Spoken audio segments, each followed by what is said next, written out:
आज हम आपको बताने वाले हैं कि इंटरनेट बैंकिंग के लिए किस तरह से ऑनलाइन रजिस्ट्रेशन किया जाता है। जी हाँ साथियों, अगर आपका एसबीआई का बैंक अकाउंट है और अगर आप इंटरनेट बैंकिंग के लिए रजिस्ट्रेशन करना चाहते हैं तो किस तरह से आप घर बैठे अपने मोबाइल से या फिर अपने लैपटॉप से इंटरनेट बैंकिंग के लिए रजिस्ट्रेशन कर सकते हैं। इंटरनेट बैंकिंग की सुविधाएं ग्राहक को बिल्कुल फ्री में दी जाती है, निःशुल्क दी जाती है। इंटरनेट बैंकिंग के लिए कोई चार्ज नहीं लिया जाता है। इंटरनेट बैंकिंग के क्या फायदे हैं? Benefits of internet banking. Internet banking के द्वारा बैंक खाता धारक के जितने काम बैंक के द्वारा किए जाते हैं उतने काम हम अपने बैंक अकाउंट में घर बैठे ही कर सकते हैं। इंटरनेट बैंकिंग के द्वारा हम किसी भी प्रकार का कोई भी बिल हो पेमेंट कर सकते हैं। अपने बैंक का स्टेटमेंट निकलवाना हो तो हम स्टेटमेंट भी निकाल सकते हैं। अगर हमें लोन के लिए अप्लाई करना हो, पर्सनल लोन के लिए, तो लोन के लिए भी अप्लाई कर सकते हैं। एनपीएस या फिर पीपीएफ के अकाउंट ओपनिंग कर सकते हैं। अपना यूपीआई एनेबल डिसेबल कर सकते हैं। अगर हमारा एटीएम कार्ड गुम हो गया तो एटीएम कार्ड के लिए अप्लाई कर सकते हैं। अगर क्रेडिट कार्ड के लिए एलिजिबल हैं तो क्रेडिट कार्ड के लिए भी अप्लाई कर सकते हैं। इंटरनेट बैंकिंग के द्वारा हम चेकबुक के लिए अप्लाई कर सकते हैं। इंटरनेट बैंकिंग से हम अपने बैंक खाते में आधार कार्ड जोड़ सकते हैं। अगर पैन कार्ड नहीं जोड़ा हो तो पैन कार्ड भी जोड़ सकते हैं। ई केवाईसी अगर नहीं हुई है तो ई केवाईसी भी कर सकते हैं। साथ ही इंटरनेट बैंकिंग के द्वारा हम अपने बैंक खाते को एक ब्रांच से दूसरी ब्रांच में भी ट्रांसफर कर सकते हैं। तो दोस्तों बने रहिए हमारे साथ और अब हम आपको दिखाने वाले हैं कि अगर आप इंटरनेट बैंकिंग के लिए रजिस्ट्रेशन करना चाहते हैं तो किस तरह से घर बैठे ऑनलाइन अपने मोबाइल से, लैपटॉप से इंटरनेट बैंकिंग के लिए रजिस्ट्रेशन कर सकते हैं।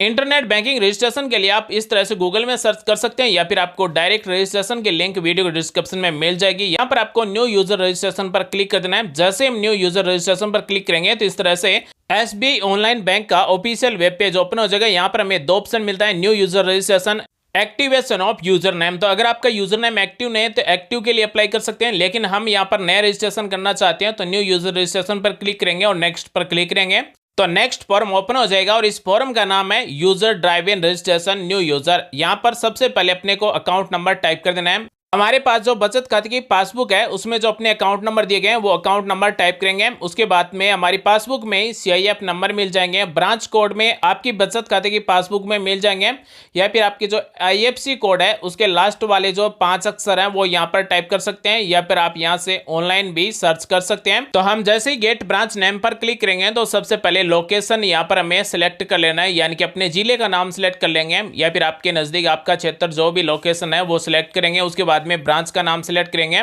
तो कोड यहां पर ऑटोमेटिक आ जाएगा, सबमिट कर देना है। उसके बाद में कंट्री में यहां पर सबसे पहले इंडिया मिलेगा तो इंडिया सेलेक्ट करेंगे। उसके बाद में आपके बचत खाते में रजिस्टर्ड मोबाइल नंबर है वही मोबाइल नंबर हम यहां पर टाइप करेंगे। अगला ऑप्शन है फैसिलिटी रिक्वायर्ड। तो हमें यहाँ पर 3 ऑप्शन मिलते हैं, full transaction right, limited transaction right, view right. यहाँ पर हमें फुल ट्रांजैक्शन राइट सेलेक्ट कर लेना है क्योंकि हम अपने बैंक खाते से जुड़े हुए सभी प्रकार के लेन देन और कोई भी काम कर सकते हैं जो बैंक के द्वारा किया जाता है।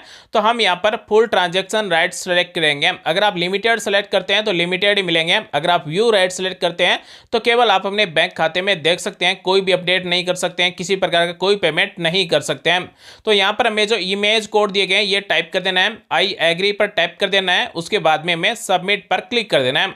तो जैसे ही दोस्तों हम सबमिट पर क्लिक करेंगे तो हमने जो भी यहाँ पर मोबाइल नंबर टाइप किए हैं उस मोबाइल नंबर पर ओटीपी आएगा। तो यहाँ पर जो हमारे बैंक खाते में जुड़े मोबाइल नंबर है उस पर जो ओटीपी है चेक सर का, वो ओटीपी हम यहाँ पर टाइप करेंगे। अगर आपके पास मोबाइल पर ओटीपी नहीं है तो click here to resend the OTP, इस पर क्लिक करके हम फिर से अपने मोबाइल पर ओटीपी प्राप्त कर सकते हैं। तो उसके बाद में ओटीपी टाइप करते हैं और कन्फर्म पर क्लिक करते हैं। तो इस तरह से हमें इंटरनेट बैंकिंग रजिस्ट्रेशन के लिए 2 ऑप्शन मिलते हैं। पहला ऑप्शन है आप अपने इंटरनेट बैंकिंग का रजिस्ट्रेशन एटीएम के द्वारा कर सकते हैं।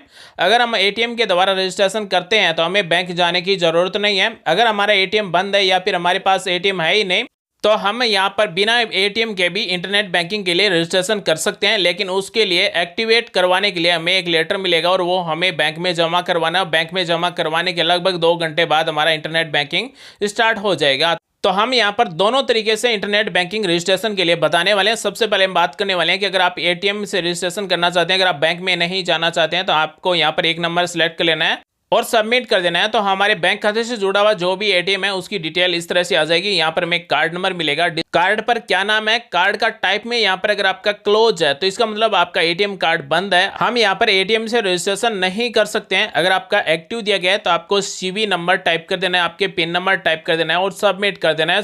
अगर हमारा एटीएम है वो एक्टिव नहीं है तो हम यहाँ पर इंटरनेट बैंकिंग रजिस्ट्रेशन के लिए 2 नंबर ऑप्शन को सिलेक्ट करेंगे।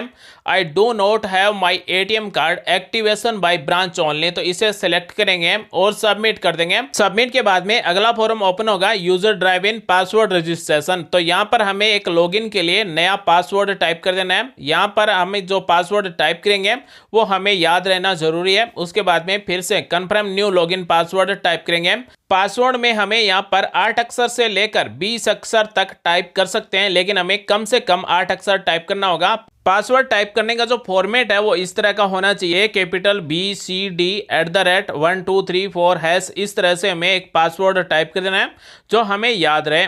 यहाँ पर हमें यूजर नेम भी मिल चुका है, यानी कि ये एक टेम्परेरी यूजर नेम है, तो हमें पासवर्ड टाइप कर देना है और उसके बाद में सबमिट कर देना है। जैसे हम सबमिट करेंगे तो यूजर ड्राइव रजिस्ट्रेशन का ये पेज ओपन हो चुका है। यहाँ पर हमें मिलता है your request for internet banking facility has been successfully registered, हो चुकी है, एक्सेप्ट हो चुकी है। हमें यहाँ पर एक टेम्परेरी यूजर नेम मिलता है और पीपी के नंबर भी मिलते हैं। यहाँ पर हमें एक फॉर्म मिलता है, इस फॉर्म को हमें डाउनलोड कर लेना है और प्रिंट कर लेना है। ये एक लेटर है जो हमें अपनी बैंक में जमा करवाना है और इस लेटर में सबसे ऊपर यहाँ पर आपकी ब्रांच जहां पर भी है वो पूरा एड्रेस यहाँ पर आपको लिख देना है। ये एक ऑनलाइन एसबीआई रजिस्ट्रेशन फॉर्म है। उसके बाद में जो भी खाता धारक है उसके हस्ताक्षर किए जाएंगे और जिस दिन आप ये फॉर्म बैंक में जमा करवा रहे हैं उस दिन की तारीख लिखी जाएगी। दोस्तों ये फॉर्म आपका जमा होने के बाद में ही आपका इंटरनेट बैंकिंग एक्टिव होगा। अगर आपका एटीएम कार्ड बंद है तो आप इस तरह से अपने बैंक खाते में इंटरनेट बैंकिंग के लिए रजिस्ट्रेशन कर सकते हैं। जैसे ये अपनी संबंधित बैंक शाखा में ये लेटर जमा करवा देंगे तो 2 घंटे के अंदर अंदर हमारी इंटरनेट बैंकिंग है वो एक्टिव हो जाएगी। उसके बाद में हमें एसबीआई ऑनलाइन का पर्सनल बैंकिंग का ऑफिशियल पेज ओपन कर लेना है, कंटिन्यू टू लॉगिन पर क्लिक कर देना है। उसके बाद में हमें जो टेम्परेरी यूजर नेम दिए गए वो यूजर नेम हमें यहाँ पर टाइप कर देना है, यूजर नंबर मिलेंगे वो नंबर टाइप कर देना है। उसके बाद में हमने जो रजिस्ट्रेशन करते समय पासवर्ड दिए गए थे वही पासवर्ड हमें यहाँ पर टाइप कर देना है, ये टेक्स्ट कोड टाइप कर देना है, लॉगिन पर क्लिक कर देना है। Login second factor authentication open हो जाएगा। हमारे जो एसबीआई बैंक खाते में जुड़े मोबाइल नंबर है उस पर ओटीपी आएगा, ओटीपी हमें टाइप कर देना है और सबमिट कर देना है। अगर हमारे मोबाइल नंबर पर ओटीपी नहीं है तो click here to resend the OTP पर क्लिक करके फिर से ओटीपी प्राप्त कर सकते हैं। जैसे ही हम ओटीपी टाइप कर देंगे, 1 टाइम पासवर्ड टाइप कर देंगे, उसके बाद में सबमिट कर देना है और अगला पेज होगा welcome to SBI internet banking का। ये पेज ओपन हो जाएगा। हमें यहाँ पर यूजर नेम टाइप करना है। दोस्तों यहाँ पर हम जो भी यूजर नेम टाइप करेंगे वो परमानेंटली हमारा एसबीआई इंटरनेट बैंकिंग का लॉगिन करते समय जो यूजर नेम आता है वो यूजर नेम हमें टाइप कर देना है। जो भी आप यूजर नेम रखना चाहते हैं वो नाम टाइप करेंगे। उसके बाद में चेक यूजर नेम अवेलेबिलिटी पर क्लिक करेंगे तो यहाँ पर हमें मिलेगा यूजर इज अवेलेबल, तो हम यहाँ पर ये यूजर नेम रख सकते हैं। उसके बाद में I accept that terms and conditions इसे सिलेक्ट करेंगे और सबमिट कर देंगे। दोस्तों जो भी हमने यूजर नेम टाइप किया है वो एसबीआई का internet banking login user name है, वो ये हमारा परमानेंट रहेगा, इसे हम चेंज नहीं कर सकेंगे। उसके बाद में I accept that terms and condition इसे सिलेक्ट करेंगे और सबमिट कर देंगे। तो उसके बाद में अगला पेज है चूज लॉगिन पासवर्ड। तो हमें यहाँ पर एक नया पासवर्ड सेट करना है, new login password, confirm login password. तो हम एसबीआई इंटरनेट बैंकिंग का लॉगिन करते समय जो भी पासवर्ड टाइप करते हैं वो पासवर्ड हमें यहाँ से सेट करना होगा। तो हम यहाँ पर नया पासवर्ड टाइप करेंगे।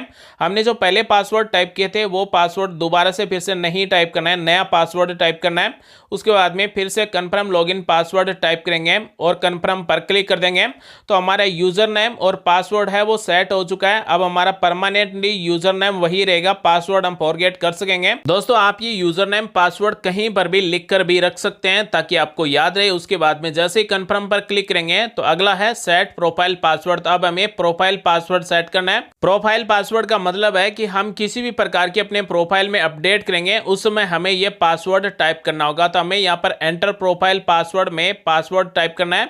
ये हमारा लॉगिन पासवर्ड से अलग होना चाहिए। उसके बाद में कंफर्म प्रोफाइल पासवर्ड टाइप करेंगे। उसके बाद में हिंट क्वेश्चन सेलेक्ट करेंगे और हिंट आंसर टाइप करेंगे। डेट ऑफ बर्थ ऑटोमेटिक रहेगा। उसके बाद में जन्म स्थान का नाम टाइप करेंगे, कंट्री में इंडिया सेलेक्ट करेंगे। उसके बाद में अपने मोबाइल नंबर टाइप करेंगे और सबमिट पर क्लिक कर देना है। सबमिट पर क्लिक करने के बाद में इस तरह से हमें मैसेज मिलेगा, your profile password has been set successfully, यानी कि हमारा प्रोफाइल पासवर्ड सक्सेसफुली सेट हो चुका है। तो दोस्तों हमें यहाँ पर यूजर नेम जो सेट किया है वो हमें याद होना चाहिए, लॉगिन पासवर्ड है वो भी याद होना चाहिए, या फिर आप कहीं पर भी लिख कर रख सकते हैं। प्रोफाइल पासवर्ड है वो भी आपके याद होना चाहिए।